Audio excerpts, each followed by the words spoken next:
श्री दानिश अली जी। या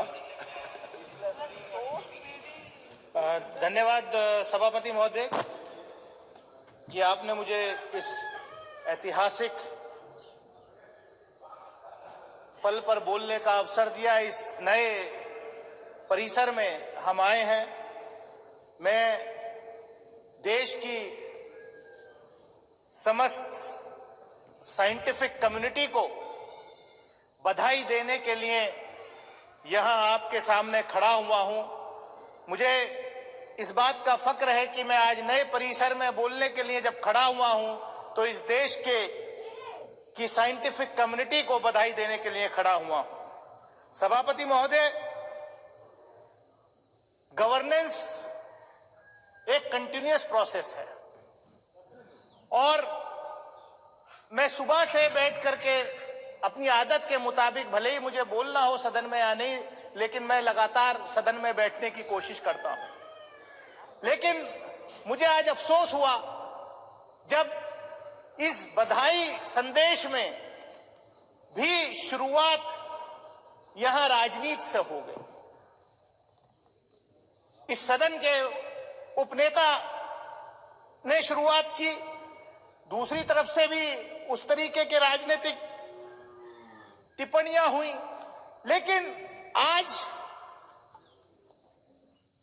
ये पल इस देश के सभी साइंटिस्ट को, इसरो में जो काम कर रहे हैं, जिन्होंने आज हमारा सीना चौड़ा किया कि दुनिया के अंदर हम पहला देश बने कि मून के साउथ पोल पर सॉफ्ट लैंडिंग हुई चंद्रयान 3 की। उसके साथ साथ कहीं ना कहीं देश भर के साइंटिस्ट अलग अलग इंस्टीट्यूशन से जो पढ़ के आए हैं, उनका, मैं भी उसमें पीछे नहीं रहना चाहता। मेरी कॉन्स्टिट्यूएंसी के भी कई बच्चों का उसके लॉन्चिंग पैड के, चंद्रयान के लॉन्चिंग पैड में उनका योगदान रहा है। सभापति महोदय, सदन ने कल विमेन्स रिजर्वेशन बिल भी पास किया और चंद्रयान 3 के सफल लैंडिंग में महिलाओं का बहुत बड़ा योगदान, फीमेल साइंटिस्ट का बहुत बड़ा योगदान रहा है। मैं पढ़ रहा था कि किस तरीके से तमिलनाडु की एक बहन फातिमा शाहजी, जो इस प्रोजेक्ट में जिसका बहुत बड़ा योगदान है, कितने गरीब परिवार से आती थी और ये इसलिए संभव हुआ कि हमारे देश के पहले प्रधानमंत्री से लेकर के मौजूदा प्रधानमंत्री तक कंटिन्यूअस इस क्षेत्र में इसरो को बढ़ावा देने में जो है कहीं पीछे नहीं रहे। पंडित जवाहरलाल नेहरू इस देश के पहले प्रधानमंत्री, उनके साथ जो शिक्षा मंत्री मौलाना अबुल कलाम आजाद थे, उनके जमाने में उन्होंने जो IIT वगैरह जो बड़े इंस्टीट्यूशंस खोले, उसका आज नतीजा हम ये देख रहे हैं। लेकिन यहां पर जो बात हो रही है थी कि ये सिर्फ इसी सरकार में संभव हुआ है। मैं बधाई देना चाहता हूं प्रधानमंत्री आदरणीय नरेंद्र मोदी जी को कि वो इतने लकी प्रधानमंत्री हैं कि पिछले प्रधानमंत्रियों के डाले हुए दाने, बोए हुए बीज की फसल काटने का मौका आज उनको मिल रहा है। ये अच्छी बात है।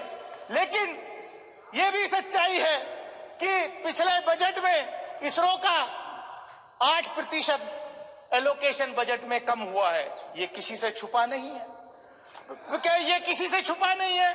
और हमने देखा पिछले दिनों, सभापति महोदय, इस सरकार में जिस तरीके के अपॉइंटमेंट्स हो रहे हैं, और मैं कंक्लूड कर रहा हूं, जिसमें कुछ ज्यादा है भी नहीं, मैं कंक्लूड कर रहा हूं। हमने देखा कि पिछले दिनों मंडी के IIT के एक डायरेक्टर का वीडियो वायरल हुआ कि ये जो हिमाचल प्रदेश में जो बाढ़, फ्लड आया है, यहाँ जो भूस्खलन हुआ है, ये इसलिए हुआ है।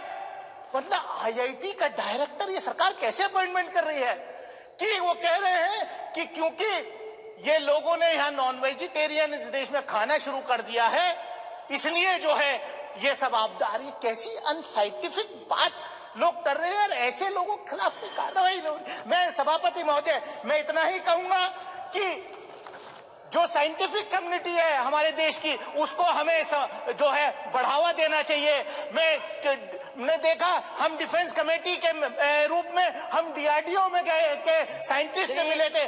4 साल तक उनका प्रमोशन जो है वो रोका हो गया था। हमने सवाल किया, खैर अब वो प्रमोशन जो है हो रहा है। तो मैं इतना ही कहूंगा कि यहाँ पर मैं कंक्लूड कर रहा हूँ, पोखरण के टेस्ट की बात हुई, 1974 में न्यूक्लियर का टेस्ट हुआ, बाद में वाजपेयी जी के नेतृत्व में भी वो पोखरण 2 हुआ, लेकिन पोखरण 2 की तैयारी नरसिम्हा राव जी के जमाने में हो गई थी। मैं रिकॉर्ड पे कह सकता हूं कि देवेगौड़ा जी जब प्रधानमंत्री थे, फाइल आई थी उनके पास, लेकिन उनको एडवाइस किया गया नहीं साहब हम करेंगे।